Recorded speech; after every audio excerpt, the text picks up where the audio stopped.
আসসালামু আলাইকুম ভিউয়ার সবাইকে আপডেট জব নিউজ 24 চ্যানেলের পক্ষ থেকে স্বাগতম। তো ভিউয়ার সবাই কেমন আছেন? আশা রাখি সবাই ভালো আছেন। তো ভিউয়ার্স, আজকে আমি যে বিষয়টি আলোচনা করব এটা হলো এই যে অর্থনৈতিক শুমারি শুরু হয়েছে, এটা কিন্তু কাজ প্রায় শেষের দিকে। এখন শুধু সংশোধনের পালা। এক্ষেত্রে যে তারা একটি নির্দেশনা দিয়েছে এটা হয়তোবা অনেকেই জানেন না। এ সম্পর্কে ভিডিওতে আমি বিস্তারিত বলে দেওয়ার চেষ্টা করব। তবে ভিডিওটি শুরু করার আগে আপনাদের কাছে একটা রিকোয়েস্ট থাকবে। আপনি যদি এই চ্যানেলে নতুন হয়ে থাকেন তাহলে প্লিজ সাবস্ক্রাইব করবেন এবং পাশে থাকা যে বেল আইকনটি রয়েছে তাতে অলে ক্লিক দিয়ে রাখবেন, যাতে আমি পরবর্তী ভিডিও আপলোড দেওয়ার সাথে সাথে সবার প্রথমে আপনার কাছে নোটিফিকেশন চলে যায়। এছাড়াও আমি আমার চ্যানেলে নতুন নতুন ভিডিও আপলোড দিয়ে রেখেছি, চাইলে দেখে নিতে পারেন। তো চলুন দেখি।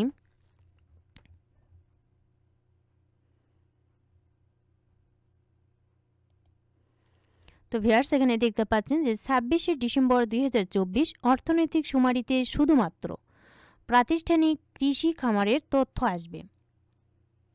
তথ্য সংগ্রহকারী ভুলবশত খানাভিত্তিক কৃষি খামারের তথ্য প্রাতিষ্ঠানিক কৃষি খামার হিসেবে নিয়ে আসলে তা শনাক্ত করার জন্য উক্ত ইউনিটে প্রশ্ন 4.5 ইমেল, এই যে ইমেল ঠিকানা রয়েছে, লিখে পুনরায় সেন্ড করতে হবে। তো ভিউয়ার্স, অনেকেই কিন্তু এই অর্থনৈতিক শুমারিতে ভুলবশত খানাভিত্তিক কৃষি খামার যেগুলো রয়েছে সেগুলো কিন্তু প্রাতিষ্ঠানিক কৃষি খামার হিসেবে নিয়ে আসছে। এগুলো শনাক্ত করার জন্য কিন্তু এই প্রশ্ন 4.5 এই ইমেইলে পুনরায় লিখে সেন্ড করতে বলা হলো। যারা এই ভুল কাজটি করছেন তারা কিন্তু এই ইমেইলে পুনরায় সেন্ড করবেন। কেননা অনেকে হয়তোবা কোনো বাড়িতে হয়তোবা খানাভিত্তিক কৃষি খামার রয়েছে, এগুলো কিন্তু প্রাতিষ্ঠানিক কৃষি খামার নিয়ে আসছেন অনেকে।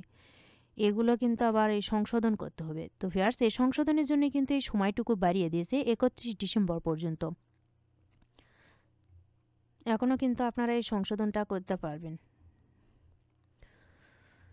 তো ভিডিওটি ভালো লাগলে অবশ্যই লাইক, কমেন্ট এবং শেয়ার করবেন। আর নতুন নতুন ভিডিও পেতে চ্যানেলটিতে অবশ্যই সাবস্ক্রাইব করে সাথেই থাকবেন। এতক্ষণ ধৈর্য সহকারে ভিডিওটি দেখার জন্য সবাইকে ধন্যবাদ। সবাই ভালো থাকবেন, সুস্থ থাকবেন। আবারও দেখা হবে নতুন কোনো ভিডিওতে। আজকের মতো এ পর্যন্তই। আসসালামু আলাইকুম।